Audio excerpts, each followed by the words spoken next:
These spices were given to me by the seller for my consideration. Now, if you're ready to level up your tea or smoothie game, these are going to help you do it. The organic cinnamon sticks pair great with teas. And if you have never tasted the flavor of natural organic cinnamon, you are going to be in for a treat. Even the smell is amazing. It's unlike anything you've ever had before. Now, the Indian Tulsi is also known as the Queen of Herbs. It is a sacred plant. It is known to support stress for mental clarity and focus, and anti-inflammatory and antioxidant properties.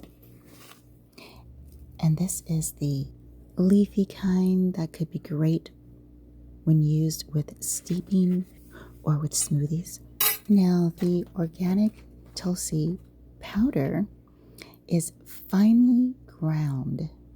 It is whole Tulsi plant leaves, but you can stir it directly into liquids and it's going to disintegrate and blend perfectly.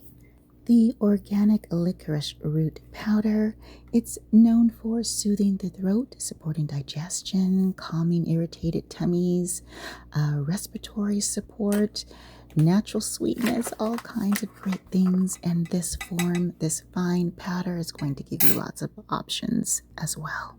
Now, all three of these are considered superfoods, and what makes them great is they are so fine you can just directly mix in some hot water and make instant tea. It mixes great and quickly, and throw in a cinnamon stick, and wow, just the aroma itself is going to be so indulgent. It smelled and tasted great, and that's with absolutely no added sugar. Now, I did go ahead and add some lemon because I like a little, a little zing with my licorice root and my cinnamon stick, and it was really delicious. I like it. I think you'll like it too.